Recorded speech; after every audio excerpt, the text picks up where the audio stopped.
안녕하세요. 인생커닝 박종경 변호사입니다. 네, 오늘은 이제 오랜만에 인간관계에 대한 이야기를 해보려고 하는데 피해야 할 사람에 대한 이야기를 해보려고 해요. 살다 보면 당연히 나에게 이익이 되는 사람만 만나는 건 아니지만 만날수록 점점 삶에 악영향을 끼치거나 뭔가 독이 되는 사람들도 분명히 있다고 생각을 합니다. 얼마나 이제 좋은 사람을 만나냐가 인생의 최대 성공이나 행복의 비결인 점에 대해서는 수없이 많은 행복 연구나 또 고대 철학사들도 자주 언급을 했었는데, 반대로 가장 인간을 불행하게 하는 것도 인간인 것 같아요. 그래서 사람을 분별할 줄 아는 거, 이게 인생에서는 중요하다고 생각을 하고 있는데, 오늘은 그래서 피해야 할 사람에 대해서 이야기를 해보려고 합니다. 첫 번째는 부자나 부와 관련된 상황을 보면서 끌어내리려는 사람들이에요.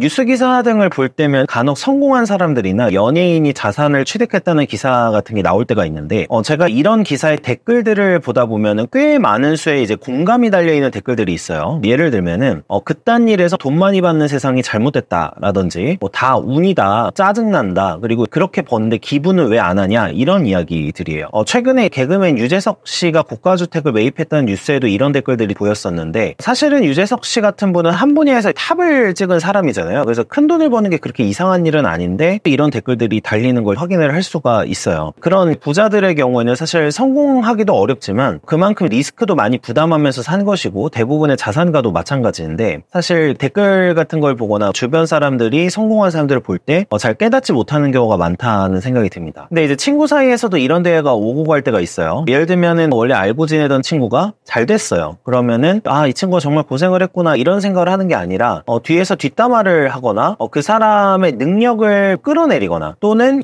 예를 들면 저놈은 운이 좋아서 그래 라는 식의 이야기를 하는 사람들인데, 이런 사람들은 저는 피하는 게 맞다고 생각을 합니다. 물론 그런 말은 맞아요. 큰 성공을 한 경우에는 운이 따라야 가능한 건 맞다고 생각해요. 자라온 환경, 그리고 인맥, 여러 가지 요소가 운으로 작용을 하는데, 말콤 글래드웰이 썼던 아웃라이어라는 책에서도 이를 좀 다룬 바가 있었죠. 아주 큰 거부의 경우에는 환경과 운의 요소가 작용한다, 이런 게 책의 요지였는데, 다만 운만으로 성공하는 건 아니라는 것도 생각을 해봐야 됩니다. 이제 큰 노력이 수반되어야 성공을 할 수가 있는 거고, 한 사람의 부나 성공을 폄하하거나 끌어내리는 사람들의 경우에는 그 사람과 같이 하면 할수록 나에게는 피해밖에 올 게 없고, 나의 노력이나 고생에 대해서는 들여다볼 생각을 하지 않기 때문에 사고의 간극이 벌어지는 것 같아요. 그래서 좋은 태도는, 과거에 비슷했던 친구가 나보다 현재 잘 됐다면은 그 친구의 시행착오를 배우고 인정해주고 여러 가지 노력이나 했던 방법들을 배우는 게 성숙한 태도이겠지만, 사실 사람들의 뇌구조가 모두가 그런 건 아니잖아요. 그래서 자신도 노력해야겠다가 아니라 남의 성과를 끌어내리거나 남의 성공을 끌어내리는 쪽으로 택하는 분들은 피하는 게 맞다라고 생각을 하고 있습니다. 만약에 자신에 대한 이야기는 아니더라도 다른 잘된 사람을 보면서 폄하하거나 욕을 하거나 끌어내리는 사람들을 보시면은 피하는 게 좋다고 생각을 해요. 이 영상을 보고 있는 분들은 성공하실 것이기 때문에 언젠가는 대상이 내가 될 가능성이 높다라는 생각을 해볼 필요가 있는 것 같습니다. 네, 두 번째는 놀자고만 하는 사람들인데, 인간관계를 하다 보면은 당연히 여가도 같이 즐기고 노는 시간도 많이 갖게 되죠. 당연히 인간관계에서 일만 하는 건 아니니까. 그래서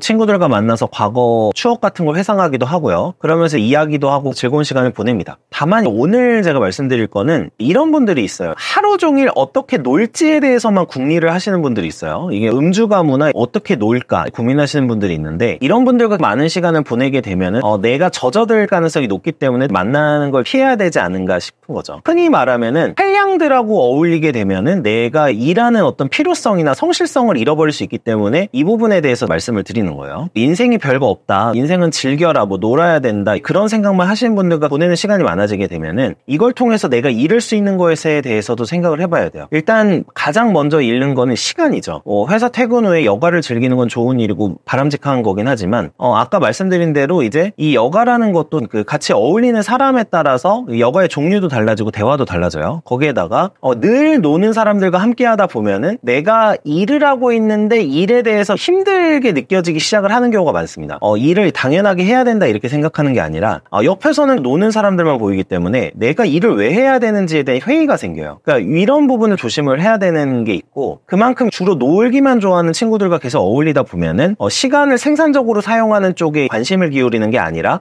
시간을 어떻게 놀는데 활용을 할 거냐 이런 쪽으로 사고가 갈 가능성이 높다는 거죠. 그래서 만날 때 조심해야 되는 사람이 아닌가 이렇게 생각을 해봅니다. 세 번째는 쉽게 돈 빌려달라는 사람, 남의 돈은 우습게 하는 사람들인데 보통 쉽게 돈 빌려달라는 사람이 남의 돈을 우습게 하는 사람들이 많아요. 특히 이런 이야기가 있어요. 자기네 돈이 없는데 상대방이 돈이 있다고 하면은 너는 돈 많으니까 이 정도는 아무것도 아니잖아 이렇게 얘기를 하는 거죠. 그래서 이런 사람들은 거리를 두는 게 맞다고 생각을 하는데, 일단 이런 사람들은 평소에 자산 관리가 안 되던 사람일 가능성이 높죠. 아주 급한 일이 발생을 해서 급전이 필요한 경우도 있겠지만 사실 사람들이 급전이 필요한 경우가 많지는 않아요. 몇 년에 한 번 있을까 말까인데, 만약에 이런 이야기를 자주 하면서 돈을 빌리려고 하는 사람이라고 하면은 사실은 생각을 해봐야 되는 거죠.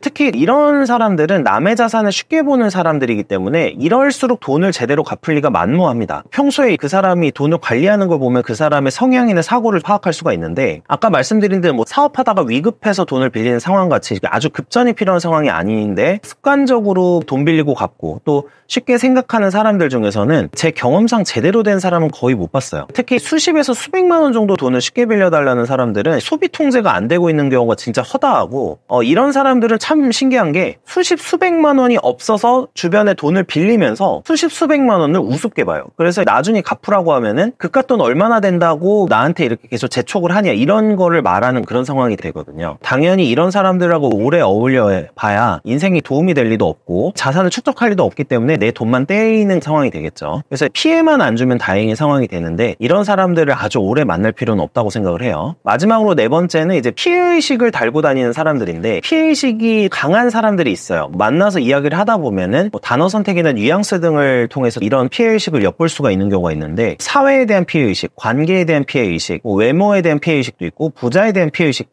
도 있고 아주 종류가 다양해요. 근데 정도가 심한 경우를 좀 말씀을 드리는 거예요. 사실 이렇게 피해의식이 아주 심한 경우에는 불필요한 분노를 표출하는 상황들이 많이 벌어지고 또 다혈질이 되는 경우도 많아요. 이걸 급발진한다고 표현을 하는데, 갑자기 평소에 잘 대화를 하고 있다가 어떤 특정 단어나 특정 주제가 딱 나왔을 때 급발진을 하는 경우가 있는 거죠. 그러니까 이렇게 되면은 누군가가 악의를 가지고 그 말을 한 것이 아닐 때에도 상대방이 피해의식이 있으면은 이를 악의를 가지고 한 것으로 판단을 하게 되기 때문에 싸우는 일이 잦아집니다. 그리고 이게 조금 더 심해지면은 술 먹다가 옆 테이블과 싸우는 그런 상황도 생기고요. 이렇게 되면은 행복하기보다는 우울이나 분노나 스트레스에 시달리게 되는 경우가 많겠죠. 그래서 결혼이나 연애 생활 아니면 일반적인 인간관계, 사회에서 소위 꼬이지 않은 사람을 선호를 할 수밖에 없는 거죠. 피해의식을 가진 사람하고 대화를 하거나 일을 할 때면은 편할 수가 없고 말을 늘 조심해야 되기 때문에 계속해서 그 사람을 신경 쓰는데 에너지를 소진을 해야 되는 거죠. 아무리 말을 조심하더라도 그 사람과 어떤 트러블 같은 게 발생할 가능성이 높다고 생각을 해요. 그래서 그게 말씀드린 대로 부에 대한 것이든 인간관계에 대한 것이든 피해의식이 있으면 이를 받아주는 사람 입장에서는 늘 압박감과 불안감 속에서 살 수밖에 없는 것 같아요. 그래서 이런 관계는 어느 정도 정리하는 게 맞다고 생각을 하고 조금 인생에서는 어쩔 수 없이 피해야 되지 않나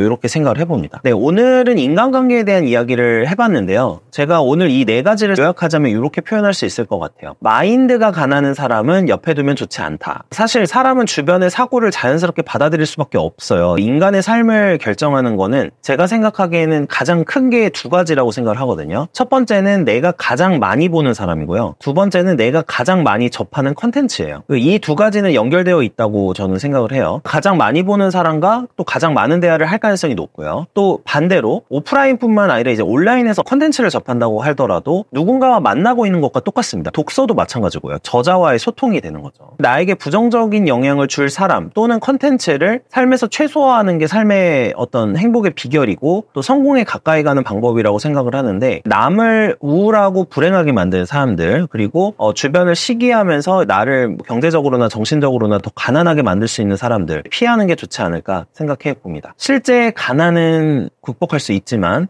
가난한 마인드는 신이 와도 구제할 수가 없는 것 같아요. 네, 시청해 주셔서 감사합니다.